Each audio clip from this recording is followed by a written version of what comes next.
حضور صلی اللہ تعالی علیہ وسلم نے ارشاد فرمایا، مکاشفۃ القلوب کے اندر امام غزالی نے اس کو روایت کیا ہے۔ حضور ارشاد فرماتے ہیں کہ اللہ نے ایک فرشتے کو پیدا فرمایا جس کا ایک پر مشرق میں دوسرا مغرب میں ہے، سر اس کا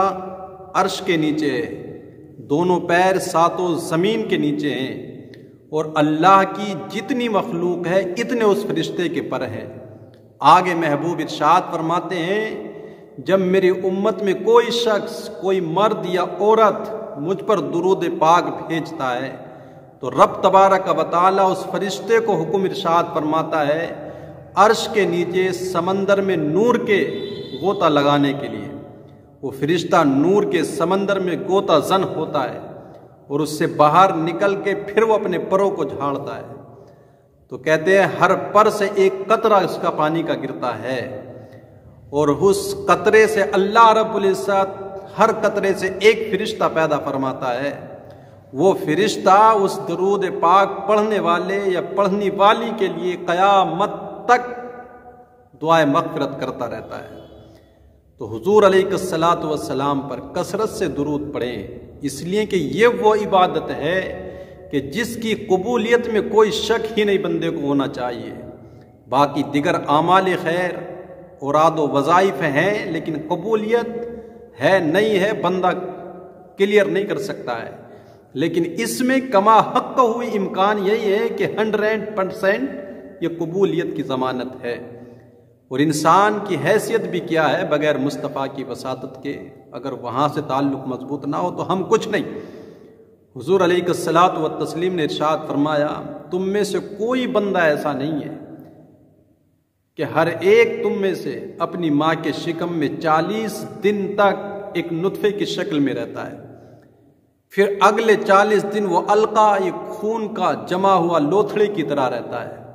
پھر اگلے 40 دن مدغہ یعنی ایک خون کا لوتھڑا بن جاتا ہے، اور پھر اس میں ایک فرشتے کو اس کے قریب بھیجا جاتا ہے جو اس میں آ کر کے روح پھونکتا ہے، اور وہ فرشتہ اس کے اعمال، اس کی زندگی، اس کی موت، اس کا سقی اور سعید ہونا لکھ دیتا ہے۔ تو ہم جب 120 دن کے شکم مادر میں تھے، اللہ رب العزت نے سب کچھ طے فرما دیا تھا، اب میں رات دن بھی کوشش کرتا رہوں، بھاگتا رہوں تو جتنا میرے مقدر میں لکھ دیا گیا اتنا ہی ملے گا، اور میں کچھ نہ کروں، لوگ مجھ سے حسد کریں، جلیں، تو کسی کے حسد کرنے سے جو میری تقدیر میں لکھا ہے نہ وہ کم ہو سکتا ہے، اور میں کتنی بھی کوشش کروں جو تقدیر میں لکھا ہے اس سے زائد مل نہیں سکتا ہے۔ تو 120 دن کا جب شکم مادر میں تھا انسان، تبھی اس کی ہر چیز مکمل کر دی گئی تھی۔ اور حضور آگے ارشاد فرماتے ہیں کہ تم میں سے کوئی ایک بندہ جو بھی ہے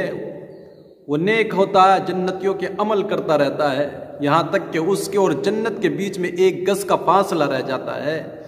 اور پھر وہ کوئی جہنمیوں کے عمل پر اس کا خاتمہ ہو جاتا ہے اور وہ جہنم میں چلا جاتا ہے۔ اسی طرح سے کوئی تم میں سے جہنمیوں کے عمل کرتا رہتا ہے، لیکن پھر اس کی تقدیر اس پر غالب آتی ہے اور وہ جنتیوں کے عمل کرنے لگتا ہے، جبکہ جہنم اور اس کے بیچ میں 1 گز کا فاصلہ رہ گیا تھا، لیکن جنتیوں کا عمل پر اس کا خاتمہ ہو جاتا ہے اور رب تبارک و تعالیٰ اس کو جنت نصیب فرما دیتا ہے۔ تو ہمیشہ زندگی میں انسان سے گناہ ہو جاتے ہیں، لیکن اس کا یہ مطلب نہیں کہ گناہ پہ نڈر ہو جائے اور توبہ سے دور رہے، ہمیشہ رب کی بارگاہ میں توبہ کرتا رہے، نہ معلوم کس وقت کی کون سی توبہ میری رب کی بارگاہ میں قبول ہو جائے اور میرے گناہوں کو رب نیکیوں میں تبدیل فرما دے اور پھر میرا بیڑا پار ہو جائے۔